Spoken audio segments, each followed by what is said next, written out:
الحمدللہ رب العالمین والصلاۃ والسلام علی اشرف الانبیاء والمرسلین اما بعد۔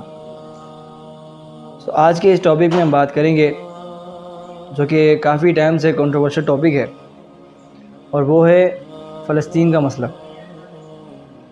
اس موضوع پر کافی گفتگو گزشتہ مہینے میں ہو چکی ہے اور کافی چیزیں ہم سن چکے ہیں، لیکن اس ویڈیو کا جو مقصد ہے وہ یہ ہے کہ ہم صرف ایک یاد دہانی ہمیں ہو جائے، وہ یاد کریں جب جب یہ چیزیں ہمارے معاشرے میں ہوتی ہیں تو ہم تھوڑے وقت کے لیے بوسٹ ہوتے ہیں صرف، لیکن جیسے ہی تھوڑا وقت گزرتا ہے، ٹائم پیریڈ گزرتا ہے، ہم دوبارہ اپنی ہی روٹین میں آ جاتے ہیں۔ جیسے فرانس میں جب آپ صلی اللہ علیہ وسلم پر بات کی گئی تو اس پہ کیا ہوا کہ ہم وہاں کی پروڈکٹس کا بائیکاٹ کریں گے، تھوڑے ٹائم تک رہا، اگین کیا ہوا، ہم وہ یوز کر رہے ہیں۔ لیکن آج یہ ہونا یہ چاہیے کہ ہم ایٹ اے ٹائم اس چیز کو کرتے رہیں، لانگ پیریڈ کے لیے ہم سے بائیکاٹ کریں۔ تو پہلے میں چاہوں گا کہ ہم بات کر لیں فلسطین کے اوپر یا شام کے اس ایریا کے اوپر، کہ کیوں یہ شام کا ایریا جو ہے یا فلسطین جو ہے یا بیت المقدس جو ہے، یہ ایک اہل اسلام میں یا بھی in other words in other religions میں بھی کیوں اتنے زیادہ یہ اس کی اہمیت ہے۔ اگر ہم جوئش کی پرسپیکٹیو سے بات کریں تو ان کا جو عقیدہ ہے وہ واضح ہے، تو یہ کہ وہ چاہتے ہیں کہ وہ کسی طرح بھی اس بیت المقدس کو گرا کر اس میں تھرڈ ٹیمپل بنائیں، اور پھر ان کے مطابق جیوش کے مطابق جو دجال جو آئے گا، جو ان کا مسیح ہے، اور نیو ورلڈ آرڈر کا جو کانسیپٹ ہے اس کو پورا کر سکیں۔ اگر ہم اسلامی پرسپیکٹیو سے بات کریں تو ہمیں کافی احادیث اور قرآن کے اندر ہمیں اس کے حوالے مل جاتے ہیں کہ اس زمین کی یا پھر بیت المقدس کی کیوں اللہ رب العزت نے اتنی اہمیت رکھی۔ اب یاد کریں کہ جب اللہ کے نبی کو معراج ہوئی تو اللہ کے نبی پہلے شام کے علاقے میں بیت المقدس کی مسجد میں گئے، جیسے کہ اللہ رب العزت نے قرآن میں فرمایا سبحان الذی اسری بعبدہ لیلا من المسجد الحرام الی المسجد الاقصی، کہ پاک ہے وہ اللہ کی ذات جس نے اسراء کرائی اپنے بندے کو راتوں رات مسجد حرام سے مسجد اقصی کی طرف۔ اور جتنے بھی انبیاء بنی اسرائیل میں سے گزرے ہیں، ایون جیوز میں سے بھی ہم جتنے بھی گزرے ہیں یا پھر ان سے پہلے جو گزرے ہیں جن کو وہ جیوز بھی مانتے ہیں، ان میں وہ بھی اس بیت المقدس کی طرف گئے۔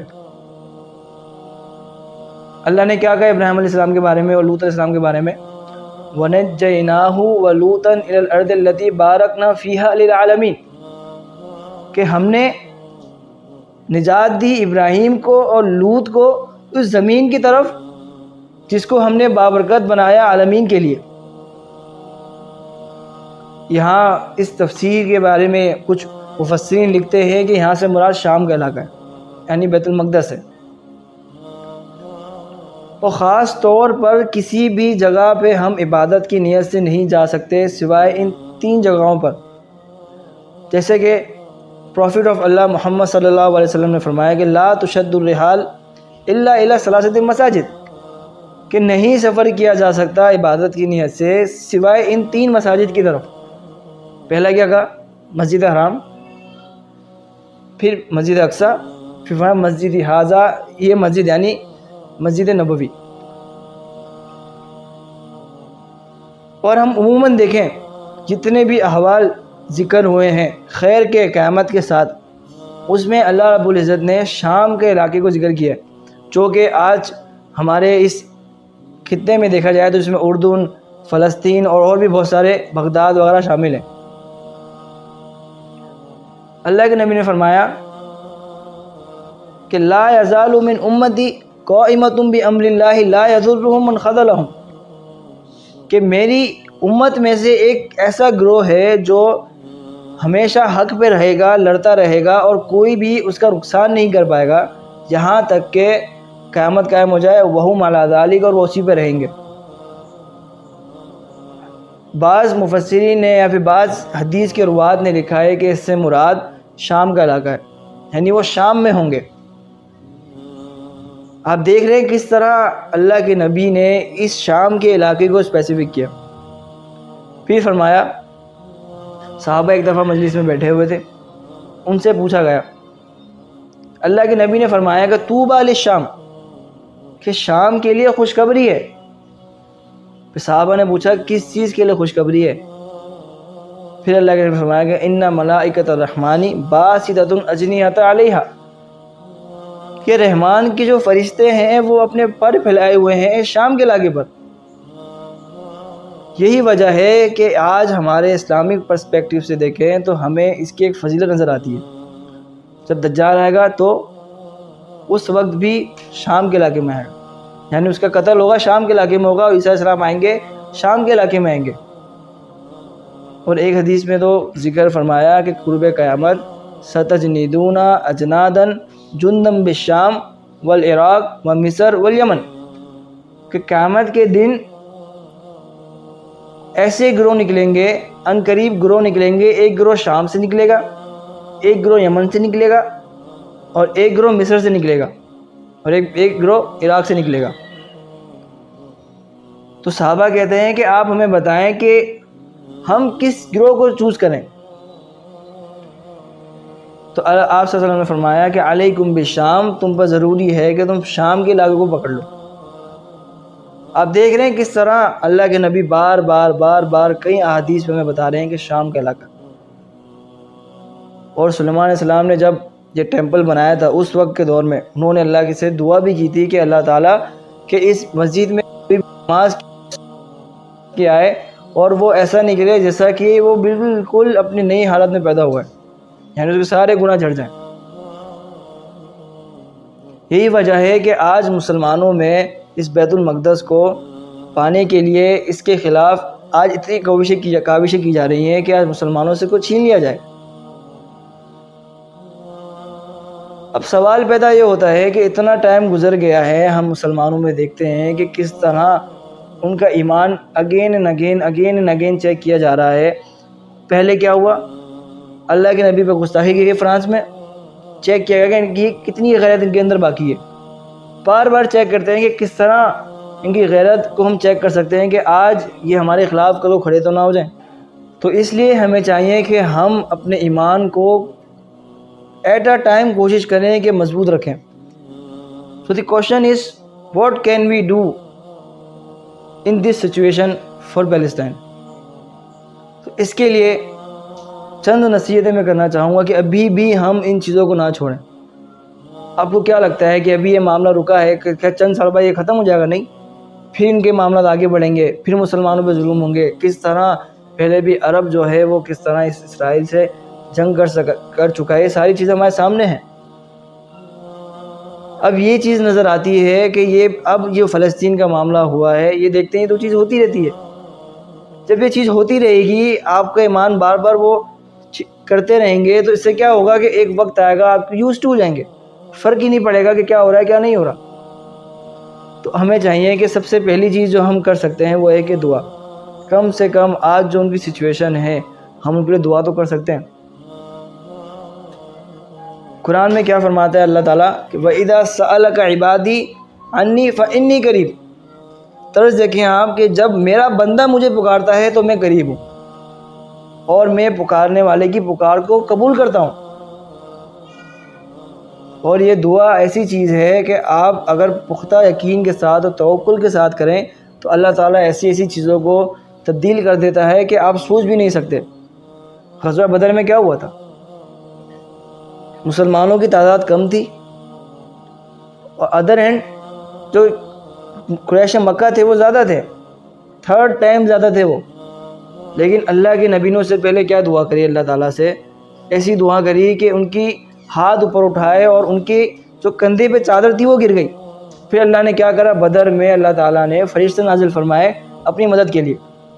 یہ دعا کی تاثیر ہے۔ اصل میں مسئلہ یہ ہے کہ جب تک برائی ہمارے گھر تک نہ پہنچ جائے ہم دعا کرنے کو کبھی بھی تیار نہیں۔ اگر ہمارے کسی دوسرے ملک میں یہ چیز ہو رہی ہے تو ہم کہہ رہے ہیں کہ یہ تو وہاں ہو رہی ہے، مجھے کیا فرق پڑتا ہے؟ اگر وہی سیم چیز ہمارے ملک میں ہو رہی ہے تو ہاں چلو یہ کم سے کم میرے شہر میں تو نہیں آئی۔ اگر ہمارے شہر میں ہو رہی ہے تو میں کہوں کم سے کم میری گلی میں تو نہیں آئی۔ جب تک کوئی برائی ہمارے گھر تک نہیں آ جاتی وہ ہمیں فرق نہیں پڑتا۔ سوچیں یہ جو آج ان کے اوپر آئی ہے یہ آج ہم پر بھی تو آ سکتی ہے۔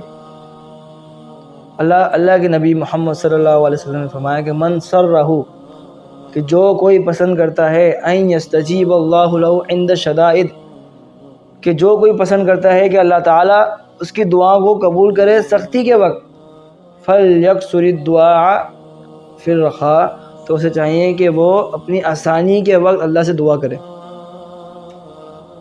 یہ دعا ایسی چیز ہے، جب 70 صحابہ کو شہید کیا گیا تو اللہ کے نبی نے دعا کری، بدعا کری 40 دن تک اپنے صحابہ کے حق میں۔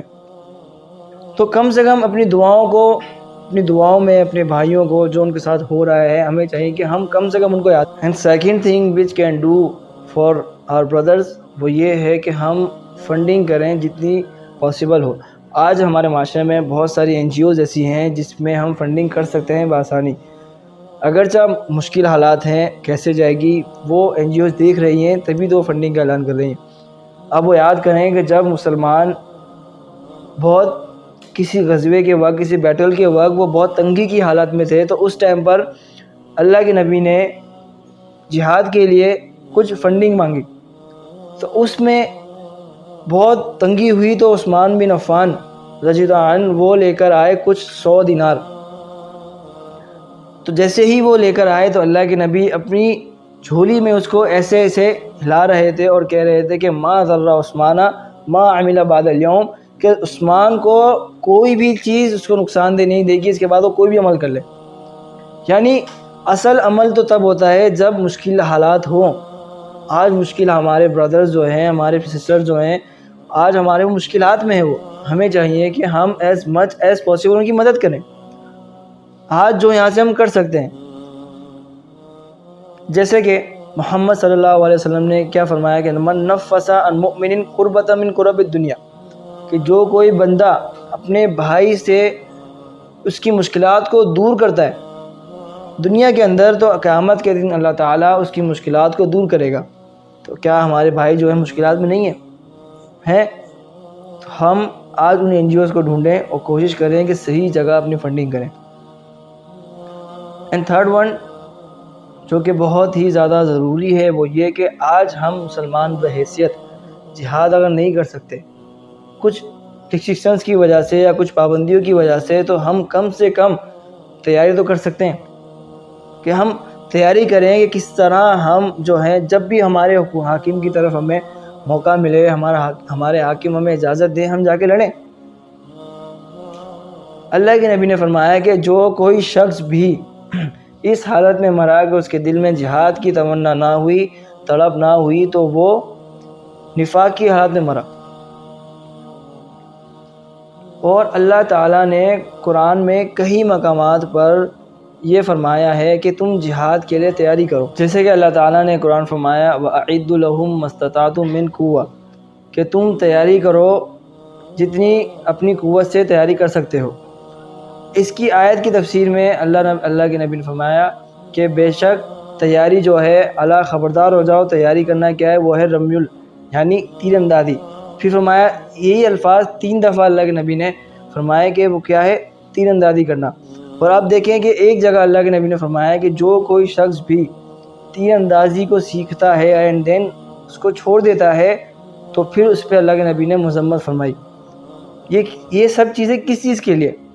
اسی چیز کے لیے کہ ہم جو ہیں ایز مچ ایز پاسبل جہاد کی تیاری کر سکیں۔ کیوں؟ اس کی وجہ یہ ہے کہ جب ہمیں موقع ملے بات کرنے کا، جب موقع ملے کہ ہم اسلام کو ریپریزنٹ کر سکیں کہ ہم قوت کے اعتبار سے کتنے مضبوط ہیں کہ کوئی بھی چیز ہمیں اس چیز سے چھوڑ نہیں سکتی۔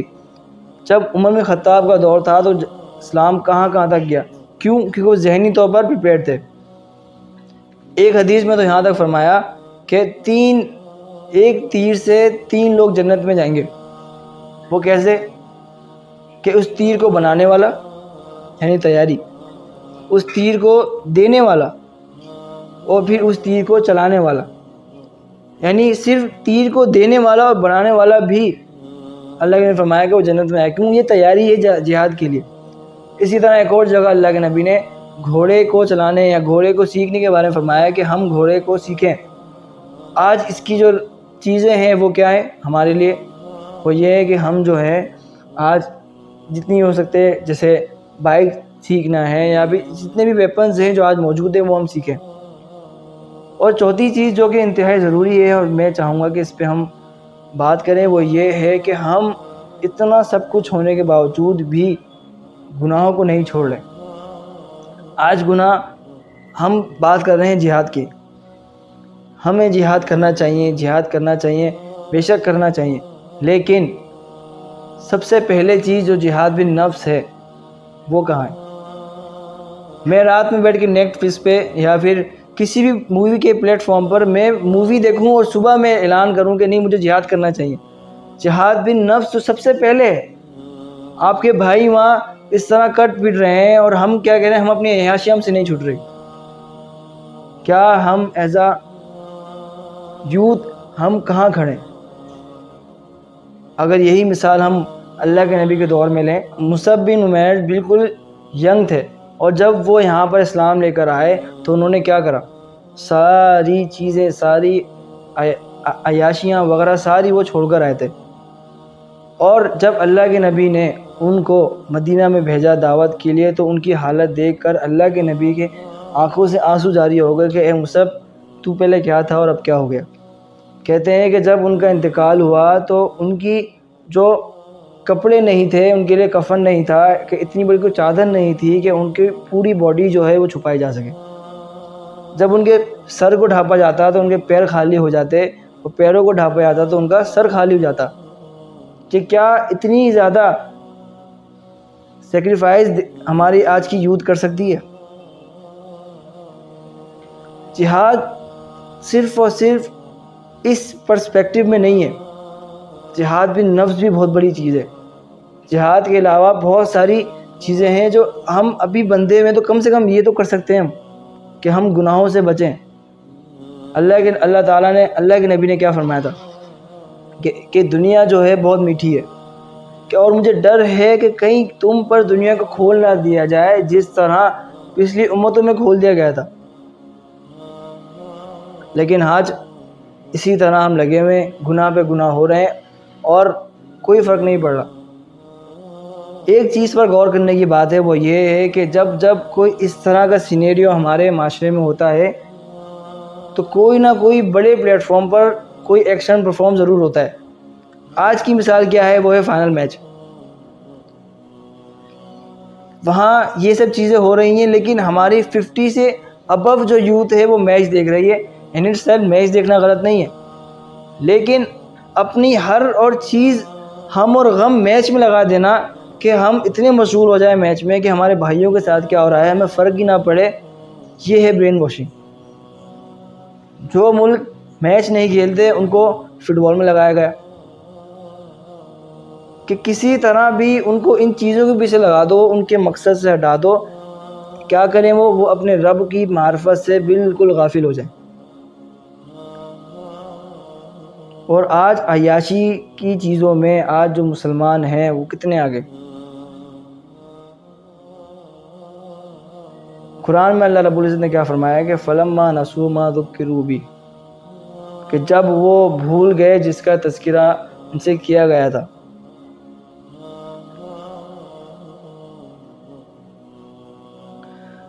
تو ہم نے کیا کرا ان کے اوپر؟ ہم نے ان کے اوپر دروازے کھول دیے ہر چیز کے۔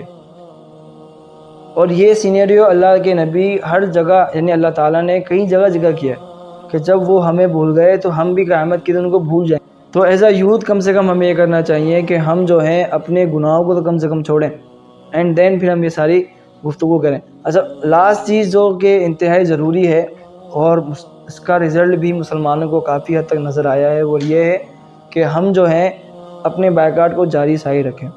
ابھی بھی بائیکاٹ کی وجہ سے کتنے ہی شیئرز ہیں جو اسرائیلی پروڈکٹس کے تھے وہ گر گئے۔ آج آپ میکڈونلڈس کی مثال لیں کہ کس طرح اس کو نقصان ہوا ہے، آپ دیکھ سکتے ہیں۔ پیپسی کی مثال لیں، یہاں تک کہ اسٹار بکس کی جو کافی تھی یا جو اس کے پروڈکٹس تھے اس نے 80% آف میں لگائے ہوئے ہیں۔ کس بنیاد پر؟ کہ ان کے پروڈکٹس بک نہیں رہے۔ لیکن ایک سوال عموماً ہمارے معاشرے میں رہتا ہے کہ ہم کس طرح پہچانیں کہ اسرائیلی پروڈکٹس کون سے ہیں۔ آج ایک چیز بڑی کامن ہے کہ ہر بندہ جو اسرائیلی پروڈکٹس نہیں بھی ہیں وہ ہم اس کو ایزیوم کرتے ہیں یہ اسرائیلی پروڈکٹس ہیں. اس کے لیے ایک ویب سائٹ بنائی گئی ہے کہ BDS کے نام سے. وہ چاہیے کہ وہ BDS جو ویب سائٹ ہے وہ بنی ہی خاص اس مقصد کے لیے ہے کہ وہ پیلسٹائن کے جو لوگ ہیں وہاں کے ان کے حقوق کے اوپر بات کی جائے اسرائیل کے اگینسٹ. وہاں پر جائیں, وہاں پر اپنا کنٹری نیم ڈالیں, آپ کو وہ پوری لسٹ دے دے گا کہ آپ کے یہ اسرائیلی پروڈکٹس ہیں. تو ہمیں چاہیے کہ ہم as much as possible again ہم اپنی ان چیزوں کو دیکھیں, کم سے کم اپنے آپ کو تیار کریں کہ ہم اپنے آپ کو اندر سے مضبوط کریں گے تو آگے جا کر ہم ان چیزوں میں لڑ سکیں گے. آج جو معاشرے میں ہماری یوتھ جس طرف جا رہی ہے, صلاح الدین ایوبی نے کہا تھا کہ اگر تم کسی قوم کو تلوار کی بنیاد پر نہیں ختم کر سکتے تو اس میں فحاشی پھیلا دو, وہ اپنے آپ ختم ہو جائے گی. آج یہ سینیریو پورا اپلائی ہو رہا ہے. تو ہمیں چاہیے کہ ہم اپنے ان بھائیوں کے لیے جتنی مدد کر سکیں کریں. السلام علیکم ورحمۃ اللہ وبرکاتہ.